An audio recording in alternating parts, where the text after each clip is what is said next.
नमस्कार, business plus टेलिभिजनको news bulletin business टुडेमा स्वागत छ। म संगीता कटुवाल। सुरुमा हेडलाइन्स। कोरोना संक्रमणसँगै बन्दाबन्दीका कारण कृषि क्षेत्रमा आकर्षण बढ्दा कर्जा प्रवाह बढ्यो। गत आर्थिक वर्षको सोही अवधिको तुलनामा 26 अर्ब 73 करोड 90 लाख रुपैयाँले बढी।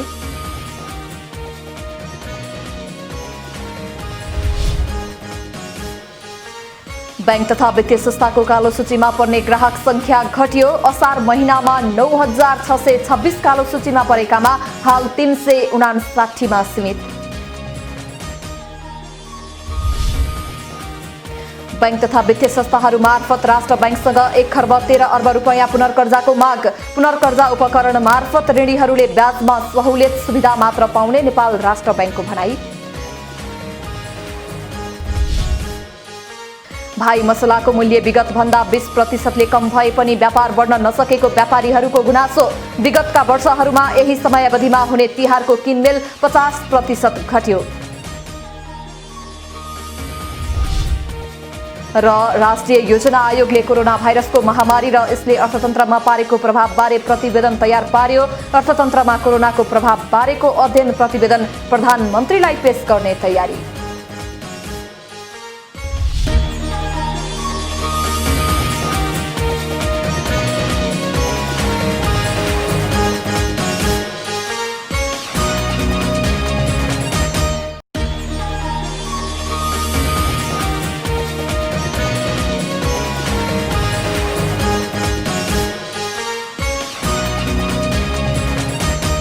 बिजनेस टुडेको सुरुमा कृषि बैंकहरूको कर्जा सम्बन्धी न्यूज। नेपाल राष्ट्र बैंकले मौद्रिक नीतिबाटै वाणिज्य बैंकहरूले कुल कर्जाको 15% अनिवार्य कृषि क्षेत्रमा कर्जा प्रवाह गर्नुपर्ने नीति अनुरूप चालू आर्थिक वर्षको प्रथम 2 महिनामा 5.85% कर्जा प्रवाह भएको छ। चालू आर्थिक वर्षको प्रथम 2 महिनासम्ममा वाणिज्य बैंक, विकास बैंक र वित्त कम्पनीबाट कुल क्षेत्रगत कर्जा 32 खर्ब 74 अर्ब 97 करोड प्रवाह भएको थियो। यसमध्ये कृषि कर्जा अन्तर्गत 1 खर्ब 91 अर्ब 72 करोड प्रवाह भएको छ। कृषि क्षेत्रमा भएको कर्जा प्रवाहलाई राष्ट्र बैंकले सकारात्मक मानेको छ। कुल कर्जाको 10% कृषि क्षेत्रमा अनिवार्य प्रवाह गर्नुपर्ने यसअघिको नीतिलाई परिमार्जन गरी आर्थिक वर्ष 2077-78 को मौद्रिक नीतिले 15% पुर्याएको थियो। गत वर्षको तुलनामा महामारीका बीच कृषि कर्जा 26 अर्ब 73 करोड 90 लाख रुपैयाँले बढी प्रवाह भएको राष्ट्र बैंकले बताएको छ। राष्ट्र बैंकको बैंक तथा वित्तीय संस्था नियमन विभागको तथ्याङ्क अनुसार गत वर्ष भदौ मसान्तसम्ममा कुल क्षेत्रगत कर्जा 29 खर्ब 76 अर्ब 74 करोड प्रवाह भएकोमा कृषि कर्जा 1 खर्ब 64 अर्ब 98 करोड रुपैयाँ थियो। कोरोना संक्रमणपछि बन्दाबन्दीका कृषि क्षेत्रमा आकर्षण रहेका कारण पनि यस वर्ष कृषि कर्जा गत वर्षको तुलनामा सन्तोषजनक रूपमा प्रवाह भएको राष्ट्र बैंकले जनाएको छ। कोरोना संक्रमणसँगै बन्दाबन्दी अवधिमा बैंक तथा वित्तीय संस्थाका कालो सूचीमा पर्नेको ग्राहकको संख्या घटेको छ।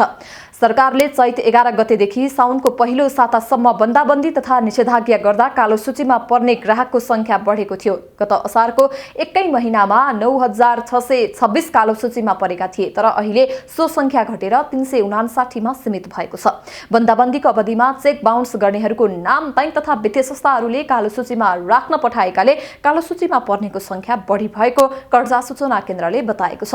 केन्द्रको तथ्याङ्क अनुसार गत चैत महिनादेखि भदौ 15 गतेसम्म कालो सूचीमा 10,732 जना थपिएका थिए, तर अहिले उक्त संख्यामा घटेको छ। सो अवधिदेखि बिहीबार कार्तिक 20 गतेसम्ममा अधिकांश चेक बााउन्स गर्नेहरूले भूल सुधार गरेर चेक बाहकलाई भुक्तानी दिएपछि कालो सूचीबाट हटेकाले संख्या घटेको हो। नेपाल राष्ट्र बैंकले 2076 भदौमा एकीकृत निर्देशन मार्फत चेक जारी गर्ने व्यक्ति, फर्म, कम्पनी वा संस्थाले चेकमा गलत हस्ताक्षर गरेमा र खातामा पर्याप्त रकम नभएर 1 साताभित्र पनि रकम भुक्तानी नगरे कालो सूचीमा राखिने व्यवस्था गरेको थियो। यसभन्दा अघि चेक जारी गर्नेले पटक पटक चेक बााउन्स हुने गरेको ठहरिएमा मात्र कालो सूचीमा राख्ने गरिन्थ्यो। कोभिड-19 पछि मुलुकमा भएका लकडाउन र निषेधाज्ञाको प्रभाव नेपालको अर्थतन्त्रमा पनि पर्यो। उद्योग व्यवसाय सङ्कटमा छन्, उनीहरू अझै सरकारसँग पुनर्कर्जा दिनुपर्ने माग गरिरहेका छन्। यही बीचमा राष्ट्र बैंकले बैंक तथा वित्तीय संस्थाहरूसँग आवेदनका लागि सूचना जारीपछि हालसम्म उद्योगी व्यवसायीहरूले 44 बैंक वित्तीय संस्था मार्फत पुनर्कर्जाका लागि आवेदन दिएका छन्। एक रिपोर्ट। कोभिड-19 को बन्दाबन्दी प्रभावित उद्योग व्यवसायका लागि बैंक तथा वित्तीय संस्था मार्फत नेपाल राष्ट्र बैंकले आगामी मङ्सिरसम्ममा पूर्ण कर्जा उपलब्ध गराउने भएको छ। ऋणीलाई एकमुष्ट पूर्ण कर्जाका लागि राष्ट्र बैंकले पनि बैंक तथा वित्तीय संस्थाहरूबाट आवेदन लिइसकेका छन्। बैंक तथा वित्तीय संस्थाहरू मार्फत अहिले 1 खर्ब 13 अर्ब रुपियाँ पूर्ण कर्जाको माग भएको राष्ट्र बैंकले जनाएको छ। पुनर्कर्जा कोषमा जति रकम छ त्यसको 5 गुणासम्म पुनर्कर्जा दिन सकिने भएपछि अहिले 212 अर्ब 50 करोडसम्म नेपाल राष्ट्र बैंकले पुनर्कर्जा दिन सक्छ। त्यसको 70% पुनर्कर्जा यो पहिलो पटक के गरियो त भन्दा 70% बैंक तथा वित्तीय संस्थाहरूले एकमुष्ट रूपमा आफ्ना ग्राहकहरू जुन नेपाल राष्ट्र बैंकले तोकिदिएको क्राइटेरिया भित्र पर्नुहुन्छ ती ग्राहकहरूका लागि एकमुष्ट रूपमा आवेदन नेपाल राष्ट्र बैंकमा पेश गर्नुहोस् भनेर हामीले असोज मसान्तको समय दियौं। त्यस अन्तर्गत अहिलेसम्म करिब 44 बैंक तथा वित्तीय संस्थाहरूले 72 अर्ब यो पुनर्कर्जाको लागि आवेदन पेश गर्नुभएको छ। राष्ट्र बैंकका अनुसार विश्वमा फैलिएको कोरोना भाइरसका कारण नेपालमा करिब 22% मानिसले रोजगारी गुमाएका छन्। पूर्ण कर्जा नेपाल राष्ट्र बैंकले संकटका बेला उपयोग गर्ने मौद्रिक नीति अन्तर्गतको उपकरण हो। सरकारले तोकेको क्षेत्रमा कर्जा प्रवाह गरे बापत नेपाल राष्ट्र बैंकले बैंक तथा वित्तीय संस्थालाई उपलब्ध गराउने सहुलियत पूर्ण कर्जा नै पूर्ण कर्जा हो। पुनर्कर्जा सुविधा उपलब्ध गराएपछि ग्राहकले थप कर्जा चाहिँ पाउने होइन है। ग्राहकले अहिले जुन ब्याज तिरिरहेको छ ग्राहकलाई चाहिँ त्यो ब्याज दर चाहिँ 5% मा आउने निश्चित समयका लागि। 6 महिनाको लागि पुनर्कर्जा उपलब्ध हुन्छ भने 6 महिनाको लागि त्यो उसको अहिले उपयोग गरिरहेको जुन ऋण अलरेडी ब्याङ्कबाट लिइसकेको छ, पहिले नै ब्याङ्कबाट ऋण लिइसकेको छ, त्यो ऋणको ब्याज दर पुनर्कर्जा स्वीकृत भएको मितिदेखि अर्को 6 महिनासम्मका लागि त्यो पुनर्कर्जा स्वीकृत हुन्छ कि 1 वर्षसम्मका लागि हुन सक्छ कि सामान्यतया त्यो 1 वर्षसम्मका लागि हुन सक्छ र अर्को 1 वर्ष म्याद थप गर्न सकिन्छ भन्ने व्यवस्था कार्यविधिमा छ। हालसम्म निर्यातमूलक उद्योग, साना तथा मझौला उद्यम, जलविद्युत आयोजना, भूकम्पपछिको पुनर्निर्माण जस्ता क्षेत्रमा यस्तो कर्जा सुविधा नेपाल राष्ट्र बैंकले दिँदै आएको छ। कोरोनाका कारण बन्दाबन्दी बेहोरेका बेला सरकारले ऋणीलाई दिइने पूर्ण कर्जाको उद्योगी व्यवसायलाई राहत पुग्ने बैंकर्सको भनाइ छ। ब्याङ्कहरूमा ग्राहकहरूले ब्याङ्कमा एप्लाई गर्ने पुनर्कर्जाको लागि अनि ब्याङ्कले नेपाल राष्ट्र ब्याङ्कमा एप्लाई गर्ने अनि राष्ट्र ब्याङ्कले त्यसको सबै क्राइटेरियाहरू हेरिसकेपछि राष्ट्र ब्याङ्कले एप्रुभ गरिसकेपछि त्यो पुनर्कर्जामा जान्छ। त्यो गइसकेपछि ब्याङ्क वित्तीय संस्थाहरूले आफूसँग भएको धितोहरूलाई राष्ट्र ब्याङ्कमा प्लेस गरेर राष्ट्र ब्याङ्कबाट पैसा ब्याङ्कहरूले लिन्छ र त्यो पैसा चाहिँ ग्राहकलाई पासन गर्छ र त्यसमा ब्याज दर राष्ट्र ब्याङ्कले अहिले 3टा क्याटेगोरीमा राखेर 1%मा सम्म राष्ट्र बैंकले दिन्छ, त्यसलाई 3%मा दिने, 3% दिएको 5% दिने, 5% भन्दा तलको ब्याज दरमा कर्जा प्राप्त गर्न सक्ने अहिलेको व्यवस्था छ। पूर्ण कर्जा अन्तर्गत राष्ट्र बैंकले बैंक तथा वित्तीय संस्थाहरूलाई 3% ब्याज दर सुविधा दिनेछ भने बैंक तथा वित्तीय संस्थाहरूले बढीमा 5% ब्याज दरमा उद्योगी व्यवसायलाई पूर्ण कर्जा सुविधा दिने प्रावधान रहेको राष्ट्र बैंकले जनाएको छ। कोभिड-19 संक्रमणको जोखिम कम गर्न जारी गरिएको लकडाउन खुकुलो भएपछि जनजीवन केही सहज बन्दै गए पनि चाडपर्वहरूमा विगतको जस्तो उत्साह र चहल पहल छैन। तिहार नजिकिए पनि व्यापार कम छ। विगत वर्षमा भन्दा यो वर्षको यही समयमा तिहारको किनमेल आधाभन्दा बढीले घटेको व्यवसायीहरूले बताएका छन्। एक रिपोर्ट। दशैं सकिएर तिहार नजिकिँदै गर्दा पनि बजारमा चहल पहल छैन। व्यवसायीहरू विगत वर्षहरूभन्दा आधा बढीले व्यापार कम भएको बताउँदै आएका छन्। तिहार आउन धेरै समय बाँकी नरहे पनि अहिले आम मानिसमा उत्साह छैन। कोभिडको कारण स्वास्थ्य जोखिम कायमै रहेको छ भने आर्थिक गतिविधिहरू पनि ठप्प रहेका छन्। विगत वर्षहरूभन्दा यो वर्ष तिहारको किनमेल आधाभन्दा बढीले घटेको व्यवसायीहरू बताउँछन्। भाइ मसलाको मूल्य विगतभन्दा 20%ले कम भए पनि ग्राहकहरू नआएको असन क्षेत्रमा व्यापार गर्दै आउनुभएका सञ्जय दत्त तुलाधरले बताउनुभयो। यो पालि अलिक सस्तो भएको छ यो मसलाहरू, मान्छेहरूमा अब डिमान्ड कम भएकोले अलिक सस्तै भएको छ। काजुहरू सबै घटेको छ, पोहोर सालभन्दा चाहिँ 20% जति घटेको छ। दैनिक उपभोग्य वस्तुको मूल्य बढे पनि भाइ मसलाको मूल्य कम भएको छ। यद्यपि विगतको तुलनामा आधाभन्दा कम मात्रै ग्राहकहरू किनमेलका लागि आउने गरेको अर्का व्यापारी लोचन काजी तुलाधरले बताउनुभयो। सामान त छ, अलि महँगो छ सामान चाहिँ, किनभने यो कोरोनाले गर्दा मान्छे बाहिर आउन सकेन। अरूको ठोक मान्छेको पैसै छैन, सबभन्दा समस्या त्यही हो। त्यो अब पैसै नभए अब बजारमा आउने भएन, मान्छेहरू खास कामै भएन, खास त्यही हो। त्यसरी गाह्रो भइरहेछ मान्छेलाई, त्यही हो। सामान त धेरै कम छ। तिहारमा प्रयोग हुने मसलाको मूल्य गत वर्षभन्दा यो वर्ष सस्तो भएको छ। तिहारमा तेल, चिनी र गेडागुडीको भाउ बढे पनि भाइ मसलाको मूल्य घटेको छ। माग पनि विगत जस्तो छैन। व्यवसायीहरू आधाभन्दा बढीले व्यापार घटेको बताउँछन्। बिजनेस टुडेमा पालो भएको छ ब्रेकको।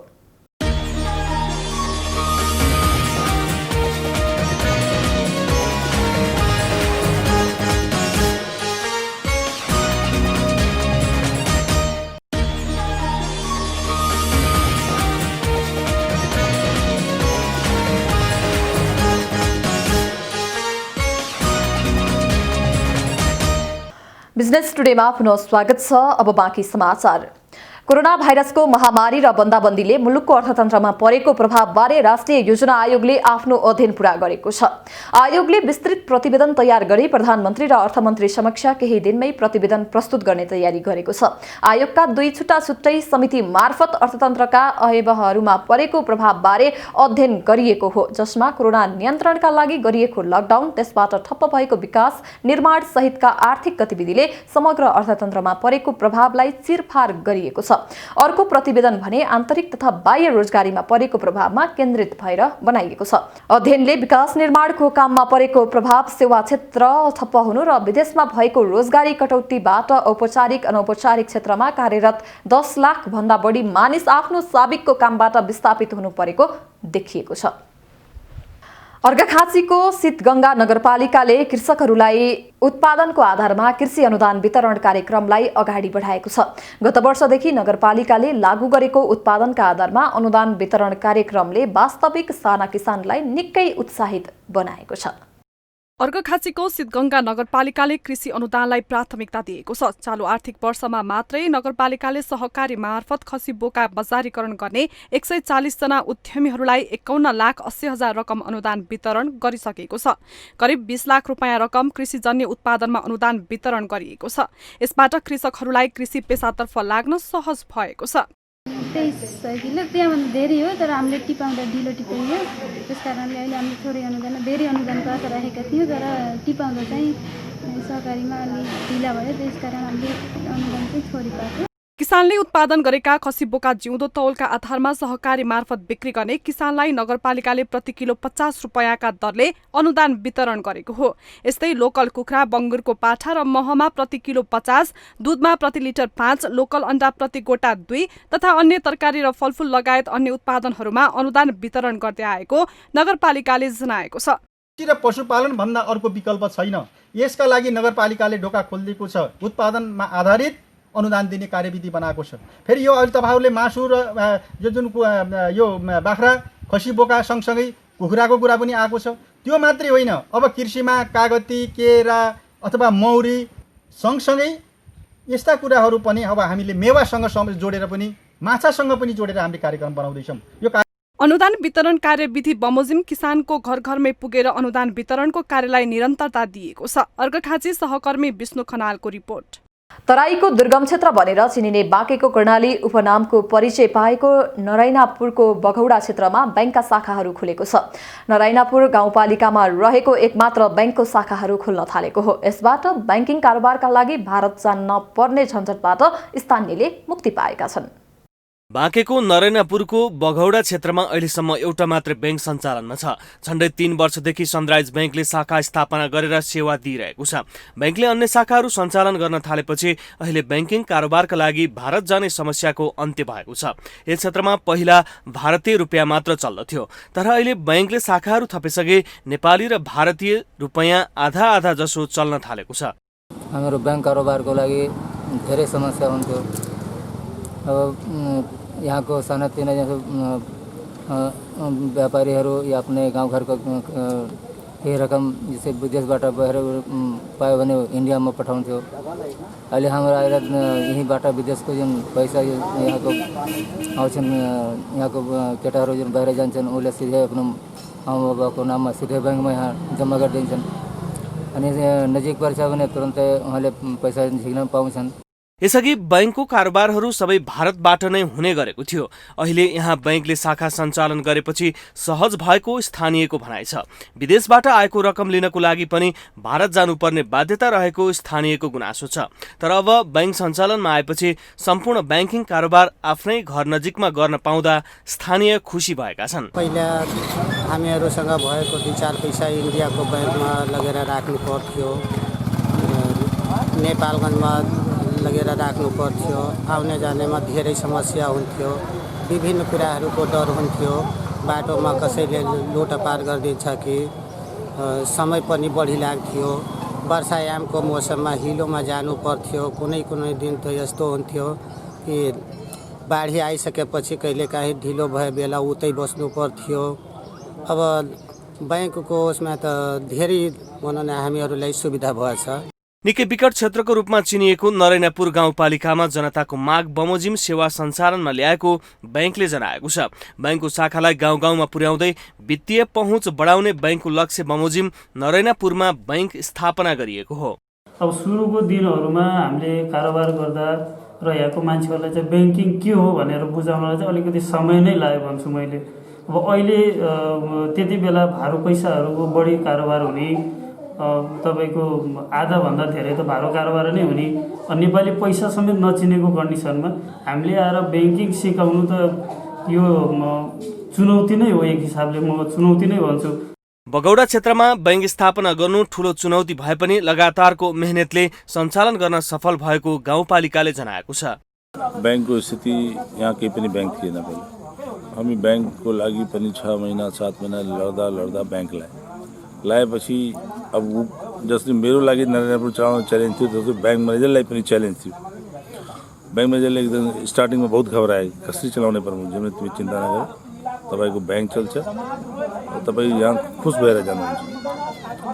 उसको प्रयास मैले पुरा सपोर्ट गरेँ।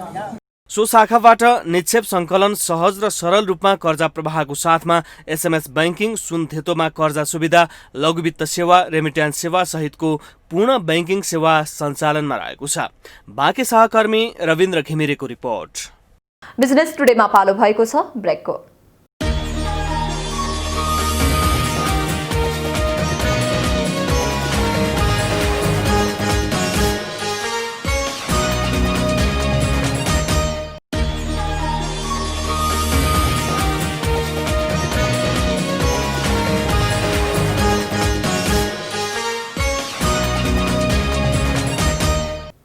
बिजनेस टुडेमा पुनः स्वागत छ। अब बाँकी समाचार। यस साता नेप्से परिसूचक 9.5 अङ्क अर्थात् 0.58% घटेको छ। नेप्से परिसूचकसँगै यस साता कारोबार रकममा पनि कमी आएको छ। यो साता 5 दिनको कारोबारमा 4 दिन गिरावट भयो भने 1 दिन वृद्धि भयो। साताभरमा नेप्से सूचकमा 9.51 अङ्कले गिरावट भयो। साताभरमा 9.51 अङ्कको गिरावट हुँदा 9 अर्ब 66 करोड 45 लाख 87 हजार धेरैको कारोबार भयो। साताको पहिलो कारोबार दिन आइतबार शेयर बजारमा सामान्य करेक्सन देखिएको छ। आइतबार 4.72 अङ्कले घटेर नेप्से सूचक 1640.96 बिन्दुमा झरेको छ। आइतबार 196 वटा कम्पनीको 1,26,26,514 किता शेयर 2 अर्ब 93 करोड 9,39,000 रुपियाँमा खरिद बिक्री भएको थियो। आइतबार कारोबारमा आएका 12 वटा उपसमूह मध्ये 5 वटा उपसमूहको सूचक सकारात्मक देखिएको थियो भने 7 वटा उपसमूहको सूचक नकारात्मक देखिएको थियो। आइतबार कारोबार रकमका आधारमा शिवश्री हाइड्रो पावरले सर्वाधिक 23 करोड 27 लाख रुपियाँ बढीको कारोबार गरेको थियो। आइतबार धेरै कमाउने कम्पनीमा नेपाल फाइनान्स, विशाल बजार कम्पनी र हिमालयन ऊर्जा विकास कम्पनीको शेयर मूल्यमा 10% को हाराहारीमा वृद्धि भएर पोजिटिभ सर्किट लागेको थियो। त्यस्तै सबैभन्दा बढी गुमाउनेमा सानीमा इक्विटी फन्डका लगानीकर्ताहरू रहेका थिए। शेयर बजारमा सोमबार व्यापारिक र लघुवित्त समूहमा वृद्धि देखिएको थियो। सोमबार नेप्से परिसूचक 3.33 अङ्क घटेर 1637.63 बिन्दुमा झरेको थियो। सोमबार 197 कम्पनीको 34,453 पटकको कारोबार कारोबारमा 2 अर्ब 45 करोड 39 लाख 54 हजार रुपियाँ बराबरको 69 लाख 37 हजार किता सेयर खरिद बिक्री भएको थियो। सोमबार लघुवित्त समूहमा सर्वाधिक 62.3 अङ्कको वृद्धि भएको थियो। सोमबार कारोबार रकमका आधारमा प्राइम कमर्सियल बैंकको सर्वाधिक 12 करोड 40 लाख रुपियाँ बढीको कारोबार भएको थियो। सोमबार विशाल बजार कम्पनी, सारथी नेपाल लघुवित्त, गुराँस लघुवित्त र शिवश्री हाइड्रो पावरको सेयर मूल्यमा 10% को हाराहारीमा वृद्धि भएको थियो। त्यस्तै जनरल इन्सुरेन्सका सेयर धनीले धेरै गुमाएका थिए। साताको तेस्रो कारोबार दिन मंगलबार सेयर बजारमा सामान्य अङ्कको वृद्धि देखिएको थियो। यस दिन कारोबारमा आएका 83 वटा कम्पनीको सेयर मूल्य बढ्दा नेप्से सूचक 5.40 अङ्कले बढेर 1643.04 बिन्दुमा पुगेको थियो। कारोबारमा आएका 12 वटा उपसमूह मध्ये 10 वटा उपसमूहको सूचक सकारात्मक देखिएको थियो भने 2 वटा उपसमूहको सूचक नकारात्मक देखिएको थियो। मंगलबार नेपाल दूरसञ्चार कम्पनीको सबभन्दा धेरै 10 करोड रुपियाँ बराबरको सेयर कारोबार भएको थियो। बुधबार नेप्से सूचक 2.39 अङ्कले घटेर 1640.64 बिन्दुमा झरेको थियो। बुधबार 202 वटा कम्पनीको 56,31,604 किता सेयर 1 अर्ब 75 करोड 74 लाख 59 हजार 905 रुपियाँमा खरिद बिक्री भएको थियो। बुधबार कारोबारमा आएका 12 वटा उपसमूह मध्ये 5 उपसमूहको सूचक सकारात्मक देखिएको थियो भने बाँकी 7 उपसमूहको सूचक नकारात्मक देखिएको थियो। त्यस्तै कारोबार रकमका आधारमा बुधबार प्राइम कमर्सियल बैंकको सबभन्दा धेरै 9 करोड 5 लाख रुपियाँ बराबरको सेयर खरिद बिक्री भएको थियो। नेपाल स्टक एक्सचेन्ज नेप्से परिसूचकमा साताको अन्तिम बिहीबार घटेको थियो। 4.47 अङ्कले घटेर 1636.17 बिन्दुमा कायम भएको थियो। 200 कम्पनीको 35,335 पटकको कारोबारमा 2 अर्ब 84 करोड 24 लाख 69 हजार रुपियाँ बराबरको 91 लाख 23 हजार किता सेयर खरिद बिक्री भएको थियो। बिहीबार 3 वटा कम्पनीको सेयर मूल्यमा पोजिटिभ सर्किट लागेको थियो। सानीमा जनरल इन्सुरेन्स, राइराङ हाइड्रो पावर र गोर्खाज फाइनेन्सको सेयर मूल्यमा 10% को हाराहारीमा वृद्धि भएर पोजिटिभ सर्किट लागेको थियो। बिहीबार प्राइम कमर्सियल बैंकको सर्वाधिक 20 करोड 84 लाख रुपियाँ बढीको कारोबार भएको थियो। बिहीबार सुनको मूल्य बढेको छ। शुक्रबार सुन तोलामा 1000 रुपैयाँले बढेको छ। शुक्रबार सुन तोलाको 97,200 रुपैयाँ तोकिएको नेपाल सुनचाँदी व्यवसायी महासंघले जनाएको छ। बिहीबार 96,200 रुपैयाँमा कारोबार भएको थियो। यस्तै शुक्रबार सुनको मूल्य बढेको छ। शुक्रबार सुन तोलामा 1000 रुपैयाँले बढेको छ। शुक्रबार सुन तोलाको 97,200 रुपैयाँ तोकिएको नेपाल सुनचाँदी व्यवसायी महासंघले जनाएको छ। बिहीबार 96,200 रुपैयाँमा कारोबार भएको थियो। त्यस्तै शुक्रबार तेजाबी सुन तोलाको 96,700 रुपैयाँ निर्धारण भएको छ। बिहीबार तेजाबी सुनको 95,700 रुपैयाँ कायम भएको थियो। चाँदीको भाउ पनि शुक्रबार 10 रुपैयाँले बढेको छ। तोलाको 1,210 रुपैयाँ निर्धारण भएको चाँदीको तोलाको शुक्रबार 45 रुपैयाँले बढेर 1,255 रुपैयाँमा कारोबार भएको छ। अन्तर्राष्ट्रिय बजारमा सुनको भाउ घटबढ हुँदा नेपालमा पनि घटबढ हुने गरेको छ। बुलेटिनको अन्त्यमा अहिलेसम्मका हेडलाइन्स। कोरोना संक्रमणसँगै बन्दाबन्दीका कारण कृषि क्षेत्रमा आकर्षण बढ्दा कर्जा प्रवाह बढ्यो। गत आर्थिक वर्षको सोही अवधिको तुलनामा 26 अर्ब 73 करोड 90 लाख रुपैयाँले बढी।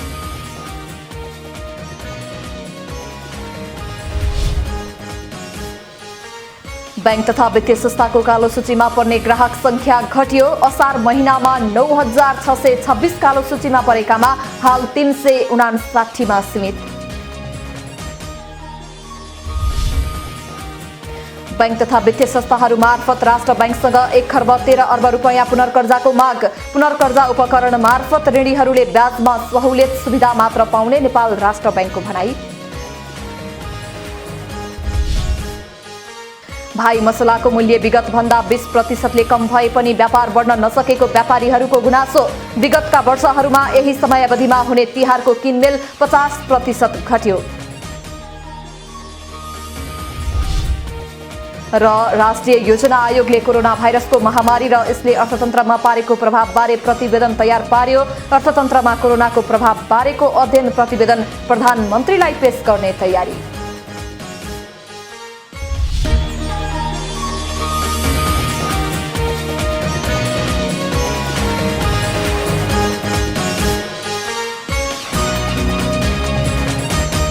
बिजनेस टुडे अहिलेलाई यति नै। हेर्दै रहनुहोला business plus television. Business plus, business first. नमस्ते।